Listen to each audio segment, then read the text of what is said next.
Today we're going to do something a little bit different. For the launch of season 3 of The Leaders Room, we have Michael Lohan with us, who is CEO of IDA Ireland, who are actually our partners on this podcast. Michael, it's brilliant to have you with us. Thanks so much. Thanks, Anne. I'm delighted to be here and obviously to be part of season 3, because the first 2 seasons I think have been really impactful. So thank you for that. Thank you. Yeah, the feedback has been wonderful, I have to say. So we're excited now to get cracking on season 3. And it's a very appropriate way to start to kick off this season, I think. So you just recently launched your new strategy, so I'm going to come back to that. But I'd love to kick off by finding out a little bit about the man behind the title. So you're CEO of IDA Ireland, but would you mind telling us a little bit about your own background and how you got to here? Yeah, well, I can certainly tell you about the background. I'm not sure how I got here, but that's maybe a different story. But my background is I'm an engineering graduate. I hail from Clune in County Leitrim, a small village, a village where I still live actually today, despite the fact that my role takes me across the globe. And as I said, growing up, I'm one of a small family of 3. Dad was a farmer and still is a farmer in his 80s today, which is really important. And Mum was a homemaker effectively, and we were the first generation, I think, in our family to get the opportunity to go to 3rd level. Dad actually, who's as I mentioned, is over 80 at this stage. He actually got a scholarship at the time to continue, but couldn't because of the necessity. He was the oldest in the family, and he went to work. But we were fortunate, I think, that education was always part of our upbringing, and it was a case you come home at the evening time and the first priority was homework. Right, whether we liked it or not, that was the first priority. And I think that stands, to us in terms of it gives us opportunities that our parents didn't have. And I think, in some ways that's incumbent on all of us as well to make sure we can help to bring that. And so from that I went in to do engineering. I done electronic engineering, pure play electronics, studied in Sligo and then went on to Galway. Subsequently done my masters in Galway as well, in the university in Galway. So it's and it's been a journey, because my career started actually, and I've learned so much in my career actually, is that I started in the electronics industry in the sort of the late 90s. Built up my career in the early stages, moved to a large multinational. Actually, I worked in a multinational. Seen what it was to be within a multinational, and in some ways the politics that takes place in the multinational, which was probably new to me as a young engineer coming through. And then of course I also had at that point actually we had the .com crash, which I sometimes try and explain to people here in work and others, and they look at me and say, when did that happen exactly? And that was in the early 2000s. So, I remember it well. Yeah, and I remember because I ended up not having a job effectively, and and that brings a very different perspective to your life as well. And when you have at that stage just married with two kids under 2. And to be in that situation at that point in time, but you learn through all of that. It's not a case of saying that this is it's a shock at the time, and I understand that, and I understand that very much. But it's about how you actually can look forward and what that looks like. So that's my sort of background from that, and from that actually, I suppose from that, if you call it almost shock of losing my job. I took a job for a year actually in a sector that I had no connection with, actually in the construction sector, where I was doing project management and so forth. So I had no direct connection with it. And then I was fortunate, a job was advertised in IDA. I got done the interview, got into IDA, and 23 or 22 years later, 5 careers within IDA, and I'm now CEO. So that journey has certainly been a different chapter in my life as well. Wow, that's so interesting. And my gosh, you must have learned a lot in the various roles coming up through IDA as well. And I suppose from that point of view, I'd love to get a sense of what does a good leader look like to you? What do you think leadership should look like? Good leadership. Yeah, it's an excellent question. I think it's a very difficult question to answer as well, because I think leadership looks like different things at different parts of your life. From my perspective, and maybe I'll give you that in that context. So, but ultimately, as I reflect today, and I'm in the position I am today, and I think about what do I want to be and what's my leadership and style, and it's not just about style, it's actually what you actually do in my context. It's substance. Absolutely, and it's how you behave on a day-to-day basis. So I probably put in a few different areas. You can read all of the literature and it'll tell you the top 5 things and the top 10 things and the top 12 things, and you're not sure how many top things there are when you're finished, but it comes down to a few things. I think first of all it comes down to being true to yourself, number one. Secondly, it's about having trust. The trust actually of the people you work with and the team that you're leading, and for me as CEO of IDA, that's so critically important, because the work we do it requires trust, it requires empowerment, and to make sure that as a leader you can provide that opportunity for people to be empowered and for people to develop as well.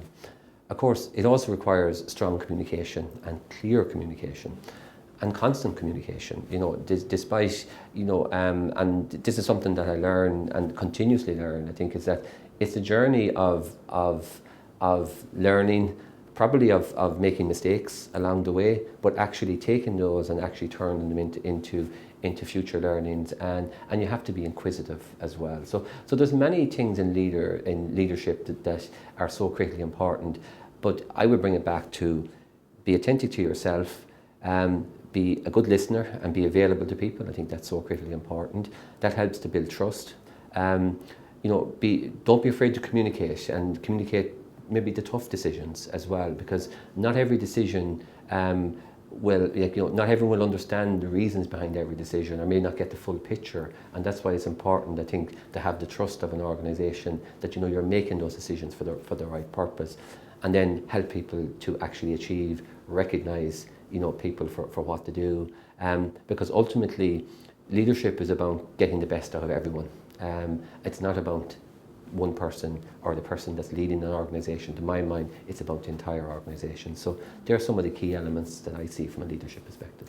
Yeah, and I mean, you're a leader at a fairly difficult time. I think we were discussing it earlier. They're kind of uncertain times, everything from geopolitical turmoil to, protectionism, to you name it. Like, I'm very interested to know, what your own attitude and what the attitude of the IDA is as regards getting on with the day job in such a climate. One other thing I suppose I should have mentioned as well in terms of leadership, you have to, it's almost paradoxical, you have to be comfortable with change, but you have to give stability and certainty. And I think that's what I need to do, and that's what we're doing in the organisation is. So we need to focus on the controllables, and we need to be aware of the elements that's outside of that, and be able to adapt and adopt to those elements as required. And from an IDA perspective, and you mentioned earlier in terms of our new strategy, so that's really our focus point, is around that strategy. So we have a clear view and strategy of how we're going to move the organisation forward. Because remember, we've just launched our strategy. It was developed against a backdrop which is now coming into being in terms of protectionism, of a change in industrial policy, and indeed in terms of competitiveness and what that means. And for IDA, we have sort of 4 central themes within our strategy. One is about strengthening our current long-term investment. So in some ways it's make sure we protect what we have, and let's add to that in terms of value creation. The second area then is the whole area of innovation, RD&I, and research and innovation, and strengthening and deepening that. And we have a strong commitment in terms of building that capacity within the client base and within the economy as a whole. The third area then is actually the area of driving sustainable change. So critically important, real opportunity in terms of not just in terms of renewable energy, but also in terms of new technology and what that means for the Irish economy. And of course the fourth area that's so critically important for Ireland is balanced regional development. And as someone who comes from the west of Ireland, the northwest of Ireland, that's so critically important that we continue to build those clusters of excellence around the country. And enshrined around all of those 4 key areas then is how we as an organisation are going to collaborate, how we're going to influence, and how we're going to evolve ourselves in terms of our own skills and needs as well. And as we go forward, in some ways it's those external elements, because we can control the 4 elements in the middle, because we work with our clients and we have a strong relationship, so we can influence that and manage that quite well. The external elements of influencing, of collaboration. In today's world, it never has become more important. And in some ways, I think those external elements are the areas that we have to continue to build capacity, capability, and to bring forth, I suppose, a collaborative response to the trade world that we're seeing evolve in front of us at the moment. Yeah, and if I can come back to the strategy as well, if you don't mind, because it's interesting that you had that in mind when you were developing the strategy already. But I was very interested in kind of the sectors you were looking at, particularly as well. I think there's sectors probably where we have a lot of strength already, but they're also really important sectors. So you might tell us a little bit more about that. Absolutely. So I think across those 4 areas that I talked about, we see those embedding and supporting our existing sectors. So those sectors, whether it's technology, whether you're a large platform or in the semiconductor space or in between, in life sciences, like we're very fortunate, and I know it's quite topical in today's conversations, but we're very fortunate in Ireland that we have built a competency in high value regulated industries such as life sciences, the biopharma industry and the medical device industry, and indeed a strong indigenous industry in healthcare in particular as well. The third area of international financial services, and that crossover with technology, fintech, AI, so critically important, and we're seeing great growth in that area. And then the fourth sector, of course, that we're very strong in, and we see further opportunity, is that advanced engineering, high value manufacturing, and that's going to actually spill over into the green economy and adjacency of the green economy. So they're the key sectors that we see Ireland continuing to I suppose bring value to international markets, and indeed that we have the capability here to actually exploit those new technologies as they come forward. Yeah, and it's interesting, and it fits in with the regional as well in a funny way. Like there really are clusters of very strong groups of companies in different parts of Ireland where there are, and I think it's and they can be tier one, OEM suppliers, and they can be significant supply chain partners within it, and of course as well, which is so critically important for the Irish economy, is that spillover into and building a strong supply chain of indigenous companies supporting that and indigenous services supporting it. So you really see that, and I think, like, I'm fortunate, as I mentioned, I'm over 20 years in IDA. I've seen the evolution of different parts of our landscape. The west coast of Ireland is very different today than it was 10 years ago or 15 years ago, and that's because of the value of knowledge creation, of bringing industry, of high value jobs, and the spillover that happens in those areas. And we have to continue to see that, because ultimately the world has got smaller actually in that period. And we need to be conscious of that. And as an open economy and a small open economy, we have to maintain, I think, our ability to be agile. And that's something, again, that our strategy calls out, is that we have to focus on the areas where we can bring change and what's going to drive that. And that's our carrying capacity, our infrastructure, our skills, and our policies. They're all within our control, and that's certainly something that we in IDA would be very focused on, as indeed the programme for government reflects as well. Yeah, and the skills element is so important, isn't it? And it's something that I hear over and over again when I'm talking to other people as well, like the talent is here in Ireland, and we have to keep building it up. We do, and in my engagement with client companies in every part of the world, they speak to the talent. That's the one thing that they universally speak to in Ireland is, yes, we have pro-enterprise policies, but they will, all of them, speak to the quality of the talent that's in Ireland, the availability, the adaptability of that talent, and the certainty that they get in terms of Ireland as a location where you can push, let's call it, complex products or services, and the Irish operations will deliver.